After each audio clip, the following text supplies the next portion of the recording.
So today we will discuss about ATA chapters. ATA stands for Air Transport Association, and in general we use ATA specification 2200. You should know this. Okay. So from ATA 01 to ATA 04, it is for the airline use. It's not for us. Okay. Now ATA 05. ATA 05 is time limits and maintenance checks. Means क्या हो सकता है, कुछ हमारे flight checks हो सकते हैं। जब हमारा क्या होता है, एयरक्राफ्ट टेक ऑफ के लिए जाता है तो हमारे क्या होता है, कुछ एयरक्राफ्ट के चेक्स भी होते हैं, चेक ए, चेक बी, चेक सी, चेक डी। तो हमारे क्या होता है, कुछ मेंटेनेंस चेक्स हो जाते हैं। लाइक टाइम लिमिट्स मीन्स क्या होते हैं कि कुछ सर्विस टाइम, सर्विसेबल लिमिट्स होती है, ठीक है, कि हम इसको सिर्फ इतनी ही देर तक यूज़ कर सकते हैं। Expiry date is example of time limits. Okay. Dimensions and areas, ATA 06 dimensions and areas. Dimensions and areas मतलब ये कि जो हमारा ये है dimensions, length, breadth, height of any material, area क्या है, ठीक है। ATA 06, ATA 07 lifting and shoring. Lifting means aircraft को ऑन द जैक्स हम क्या करते हैं जनरली उसको लिफ्ट अप करते हैं। क्यों? ताकि हम क्या कर सके, उसको मेंटेनेंस कर सके और लैंडिंग एयर रिट्रैक्शन और एक्सटेंशन टेस्ट कर सके। तो एयरक्राफ्ट की हम लिफ्टिंग इसलिए करते हैं। And shoring. शोरिंग मतलब क्या होता है कि कोई भी एयरक्राफ्ट का पार्ट्स होता है उसको हम क्या करते हैं ऑन द मतलब एक ऐसा हमारा like consider this as we are having fuselage like this shape. So to support x forward or x backward we will use this shoring। और इसके ऊपर हम क्या कर सकते हैं, जो ये है इस पार्ट को इसके ऊपर रखेंगे ताकि क्या इसमें किसी भी तरीके का हमारा डैमेज ना हो। Okay. So lifting and shoring. Levelling and weighing. Levelling हम इसलिए करते हैं ताकि क्या हो, जब हम ये कर रहे हैं landing air retraction as well as extension test, तो क्या हो सकता है कि अगर एयरक्राफ्ट लेवल नहीं हुआ तो एयरक्राफ्ट अनबैलेंस की वजह से हमारा जो एयरक्राफ्ट हो सकता है वो फॉल ऑन द जैक हो सकता है। और जब हमारा एयरक्राफ्ट फुल लेवल हो जाता है तो हमारी वेइंग स्केल्स होती है जो कि दो तरीके की होती है, एक तो मैकेनिकल होती है और एक होती है हमारी क्या, इलेक्ट्रॉनिक। तो जनरली हम इलेक्ट्रॉनिक वेइंग स्केल्स का यूज़ करते हैं जो कि हमारी जैक्स में ही लगी हुई होती है। तो ATA 06, ATA 05, 7, 8 अच्छे से समझ आया I hope. ATA 09 towing and taxi. Towing and taxi. तो टोइंग में क्या होता है कि जो हमारा एंड टैक्सी, तो टोइंग में क्या होता है कि जो एयरक्राफ्ट होता है उसका इंजन स्टार्ट नहीं रहता है। अब टोइंग हमारी दो तरीके की होती है, एक तो होती है पुश बैक और एक होती है हमारी पुल। तो हम जनरली क्या करते हैं, एयरक्राफ्ट को पुल नहीं कराते। मोस्ट ऑफ ऑपरेशंस जो होते हैं हमारे पुश होते हैं। पुश भाई, बिकॉज हम पुश इसलिए कराते हैं एयरक्राफ्ट को, अगर हमें एक तरह से ऐसे समझे कि जो हमारी गाड़ी है अगर हम उसको क्या करते हैं इन रिवर्स गियर लगाते हैं तो वो पीछे जाती है। बट अगर एयरक्राफ्ट के केस में हम रिवर्स गियर लगाते हैं मीन्स थ्रोटल को हम नेगेटिव पोजीशंस में लेकर जाते हैं, तो उस केस में क्या होता है कि उस कंडीशन को हम बोलते हैं थ्रस्ट रिवर्सल ऑपरेशन। तो जब थ्रस्ट रिवर्सल ऑपरेशन होता है ना, तो जो हमारे कंकड़ पत्थर होते हैं ऑन द टारमैक, तो क्या हो सकता है वो हमारे एयरक्राफ्ट के इंजन में जा सकते हैं, बहुत बुरा एफओडी हो सकता है। ठीक है।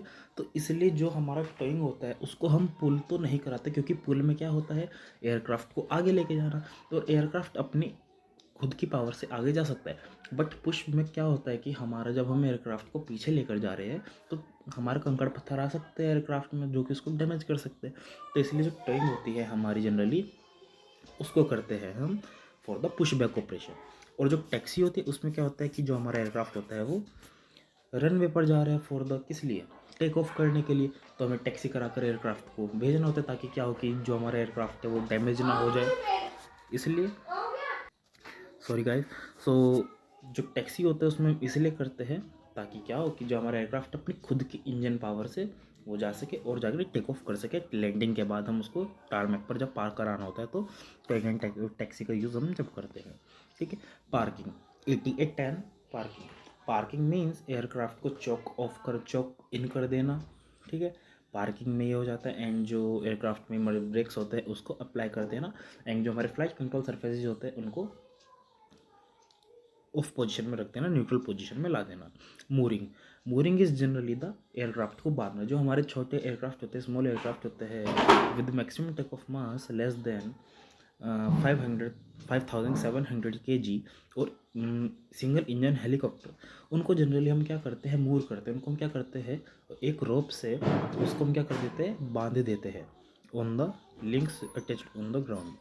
स्टोरेज, स्टोरेज मीन्स कोई भी एयरक्राफ्ट पार्ट्स कंपोनेंट उसको कैसे स्टोर करना है। सर्विसेबल कंपोनेंट्स अलग जगह और अनसर्विसेबल एक जगह।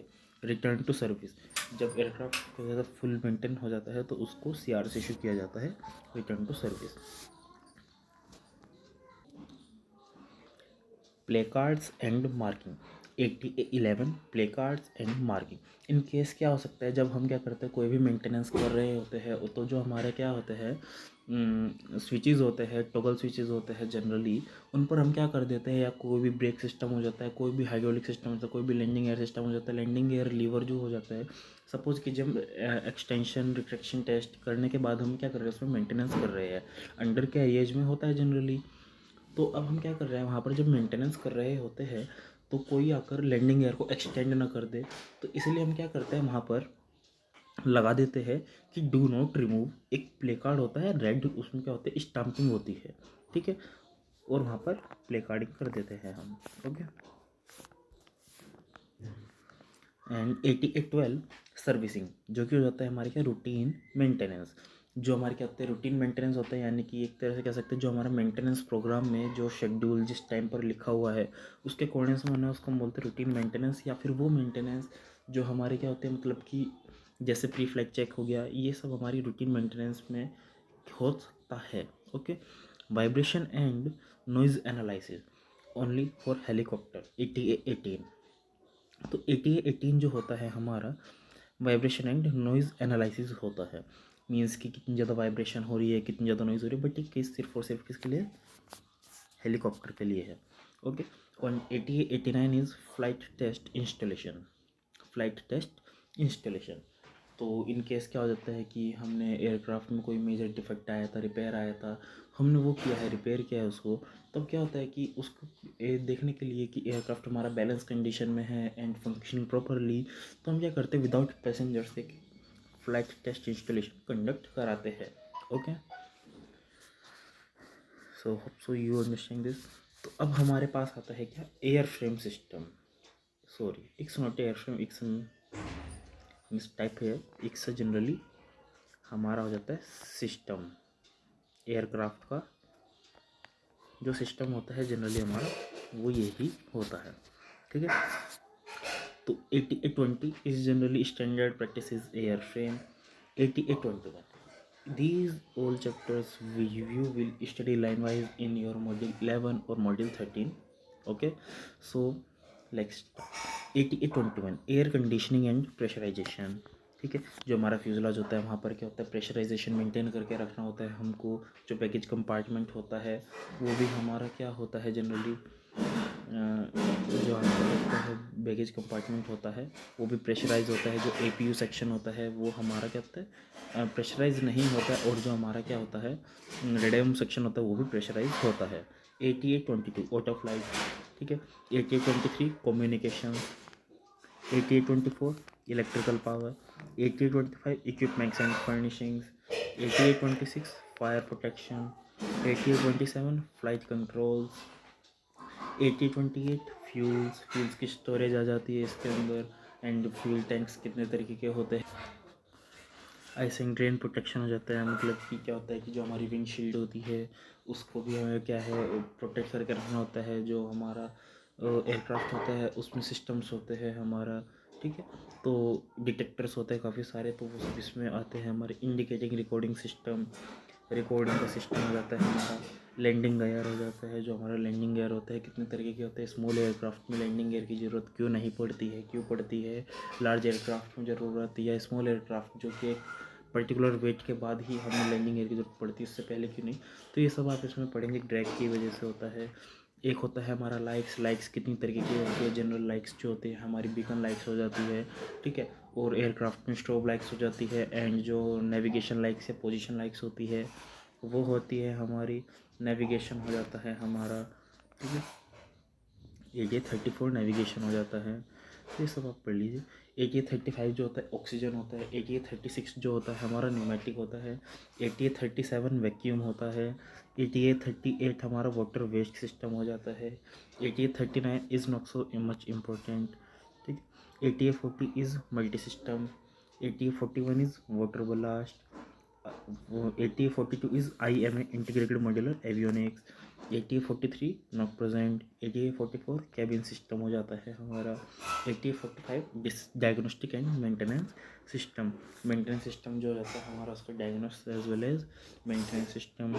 ATA-46 क्या होता है हमारा जनरली इंफॉर्मेशन सिस्टम हो जाता है। ATA-7 nitrogen generation system.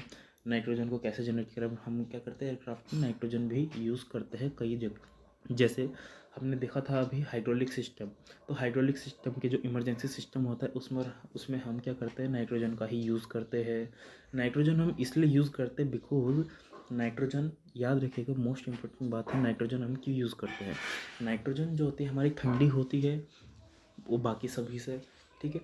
और क्या होती है मतलब कि इनर्ट गैस होती है, बट ये एक जगह रीज़न आ जाता है।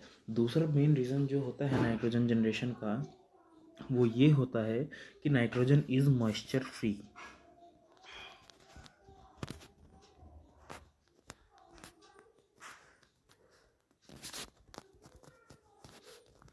मॉइस्चर फ्री होती है हमारी क्या nitrogen.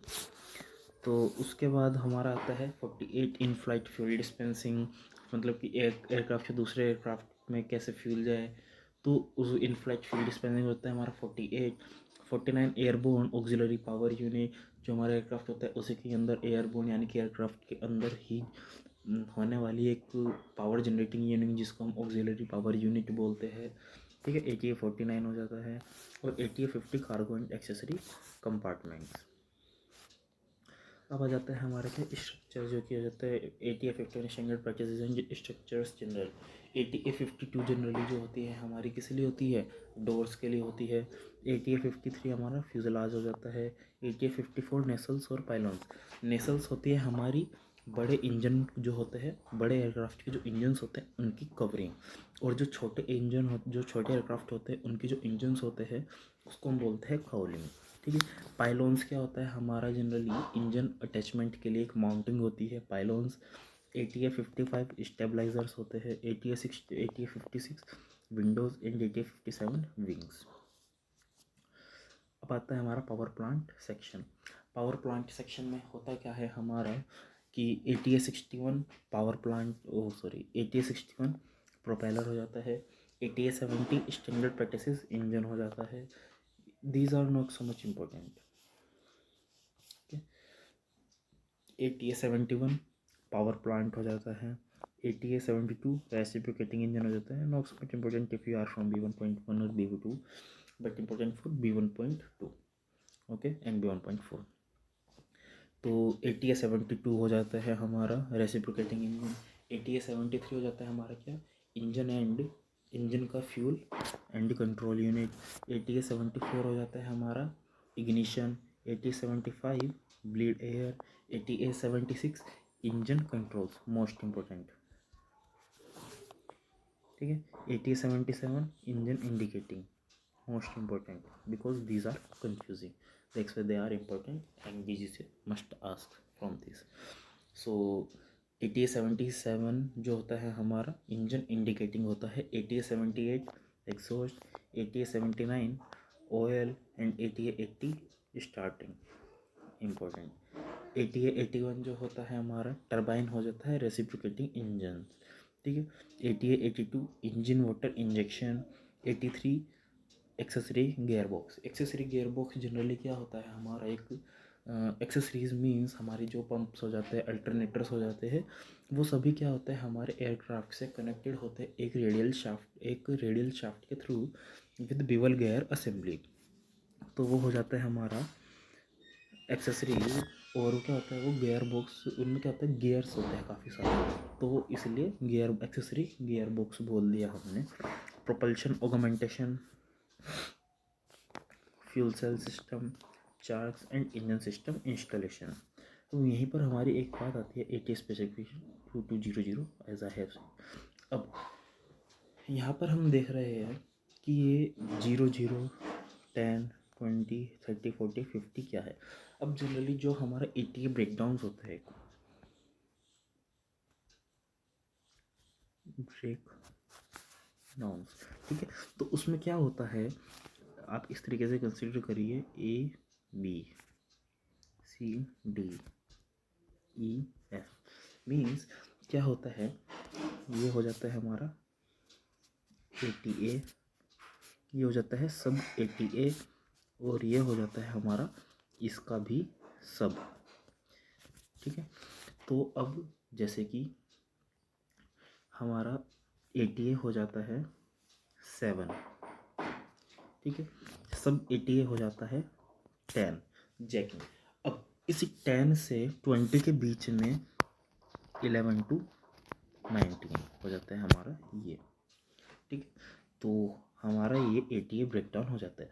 Means 07 indicating lifting and shoring, सब ATA is including 10 means jacking, and 11 to 19 is the part of jacking के में। जैकिंग में भी हमें काहे किस चीज़ की चेकिंग करनी है, तो 11 to 19 हमारा हो जाता है। That's all.